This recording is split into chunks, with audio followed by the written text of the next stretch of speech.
Incredible, you know, whether it's your night or not, it's just like every night you come through, and it's amazing. It's what we asked for, and we had to go earn it, so it's nice to win a play-in game, too. I think any team has a chance when I'm on the team, but I know every team has a chance if Steph's on the team. So I get to play Robin. That's my Batman, and I don't know who else is. We got all the villains over there, Two-Face and Joker and Riddler, everybody else in the Western Conference. But we got a lot of games to win. Peace. Well, that was a fun game for sure. And joining us now, our Warriors reporter, Young-Masook. Jimmy and Steph, they played some heavy minutes throughout the past two games. They're both dealing with some nagging injuries here. What should fans expect from them in this series against this young Rockets team? Well, I think what you've seen in the last two games could perhaps be a formula for Golden State to try to win. What you've seen is Jimmy Butler pretty much take over the game in the first three quarters. Against the Clippers in a must-win game, he had 24 points. And then Steph, I believe, had like 18 in the fourth. And then against Memphis in the last game, it was Jimmy with like 34 through the first three quarters. And then Steph taking over in the end in the fourth quarter. Really what Jimmy's able to do is kind of help Steph stay fresh for that fourth quarter, and that's going to be a must against Houston. The last time they faced Houston, it was very clear the Rockets went out, and to maybe quote a Batman villain, as Jimmy Butler would say, they were like Bane. They just went out to try to punish Steph Curry. He basically had 3 points, 1 for 10. Now, I will say, I'm not going to make excuses for the Warriors, but that game was at the end of a 4 games and 6 nights. They had just gotten back from a 2-week trip on the road, so they were tired and exhausted, but you know, with Thompson, with Brooks, they're going to throw guys consistently at Steph and try to beat him up. They're going to need Jimmy to kind of be what he did in those first 2 games and really give them a boost in those first 3 quarters. Yeah, the non-Steph minutes, right? That's always something throughout his tenure really in Golden State that we've talked about, and Jimmy Butler has certainly helped with that. But something we've talked about on set is whether or not Jonathan Kuminga, who we did not see play in those play-in games, is someone that maybe Steve Kerr could go to in this series. What have you heard on that front? So Jonathan Kuminga had a DNP in the 2 biggest games of the year for the Warriors, and really Steve Kerr has just said he's tried to shorten his rotation and go back to what was working when, unfortunately, Kuminga was out. The Warriors played their best basketball. It's kind of become a little bit of a sensitive subject. Steph Curry kind of bristled a couple weeks ago when people were asking how Kuminga's looking. He said, this is like the only guy that we ever ask, whenever he has a good game or bad game, how did he look? And Steve Kerr kind of bristled too, and he was asked the other day, have you talked to Jonathan Kuminga after not playing him? He said, no, and that was it. That was the answer. But Kuminga's had some of his best games this season against the Houston Rockets, including a 33-point outing against them. Right. They might be able to use him in this series because he is their one athletic young guy who perhaps can match some of the young athletic guys on that other side. And we do know that Steve Kerr, he does have a tendency to go to certain guys for certain matchups and not play them in the series and then go back to a different guy in another series. It's very matchup dependent. So I wouldn't be surprised if we did see Kuminga at some point in this series. He just has to, as UD always says, stay engaged with this group, which can be an incredibly tall task for a young player. Okay, there's a couple other Western Conference series I want to get to here, because other than the Warriors and the Rockets, we know that the Wolves, they'll take on the Lakers. Our Brian Windhorst has said that this Clippers-Nuggets series, it may be one of the most interesting out of all of them. So let's go in the bonus on that matchup, because it is sure to be a close one here. Let's start with Nikola Jokic. He heads into the series off another stellar season, one that may have been his best yet. He's averaged a triple-double for the first time in his career,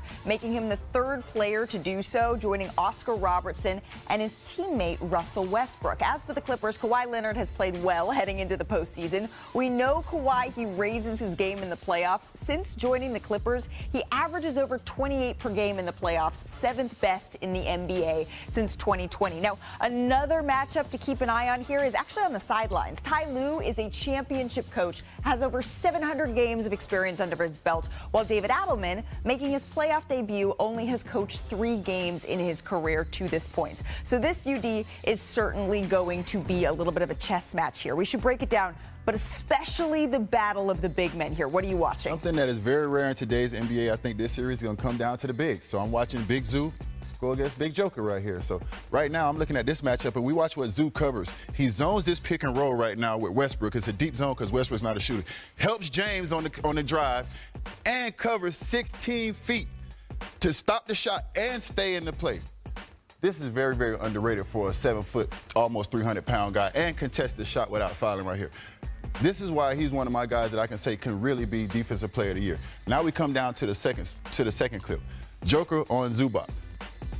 Nobody in the league can guard this one-on-one. 99% of the guys in the league will need help here. This is one-on-one, man-on-man, mano-a-mano. He matches Joker's strength, he matches Joker's size, and he also has the mobility to stand in front of Joker, contest every shot. I think this is going to be a very interesting matchup. Joker obviously had a hell of a year, but I think Zubac could propose some problems for him in this series. Right, and to your point, I mean, being successful against Nikola Jokic, it's really kind of a matter of degrees, but you could say that no one has had more success guarding Nikola than Big Zoo here. He's defended him the second most of any player in the league since 2016. He's also held Jokic to his lowest field goal percentage against any defender during that time. So you're absolutely right. This is one of the matchups to watch here. But according to ESPN Bet, the Clippers, they are the slightest of favorites in this one, despite not having home court advantage. Why do you think that is, Brian? They're not favorites. There's not a favorite in this series. It's a complete toss-up. Honestly, this is as hard of a series as I can think of trying to read in the first round in a long time, because there's just no way that the Clippers are a 5 seed. I reject the premise that they're a 5 seed, because they went 18-3. They have 2 Hall of Famers in their starting lineup who are playing very well.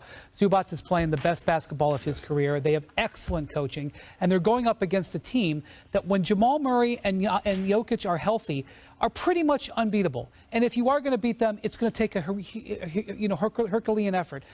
Honestly, I'd like to just sort of say that the team that might win, who's got the healthier player. Will Kawhi Leonard be healthy all the way through this series? Will Jamal Murray be healthy all the way through this series? Kawhi, unfortunately, has not finished the first round in the last 2 years. So I don't want to make an assumption, but I can hope. Jamal has, fought injuries throughout this entire year, but when he's been at his best, they've been hard to beat. So honestly, analyzing this series is very, very difficult. I just kind of want to watch it. Absolutely. And one of the players that we haven't mentioned that I know we all want to see in this postseason is also James Harden. You cover the Clippers very closely. What have you seen from Harden this year?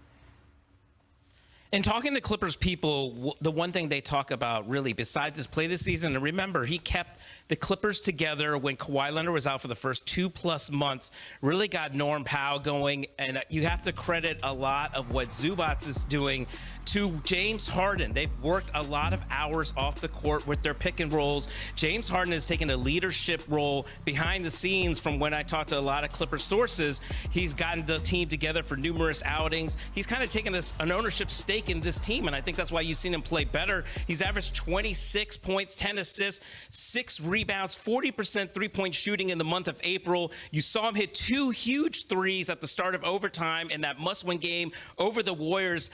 If he does that in the playoffs, the Clippers are going to be really tough to beat, because remember, he wants to erase some of these bad playoff moments he's had. He went 1 for 13 in the final 2 losses to Dallas last year in the first round. James Harden is going to be motivated to erase that bad taste out of his mouth. And I think something that's underrated is James' leadership. You know what I'm saying? I mean, you can have good coaching, you can have talent, but if you don't have the right leadership, I think you don't get anywhere. So we have to give him credit for being a leader. But what Kawhi has been able to do, if he's able to emulate that 2019 run, I know we're saying he has to be healthy, but if he's able to emulate that, I'm going with the Clippers. Well, and, you mentioned the two-man game between James Harden and Zubac. You talk about Jokic on offense and Zubac on defense, but it's going to have to flip.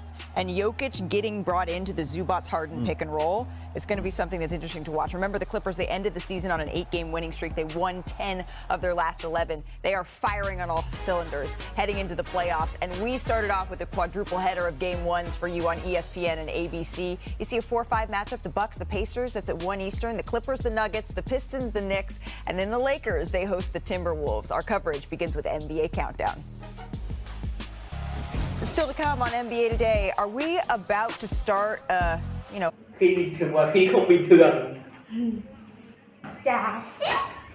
Xin chào tất cả mọi người đã quay trở lại với kênh của mình. Ngày hôm nay mình sẽ tiếp tục hướng dẫn các bạn làm vòng. Và hôm nay của mình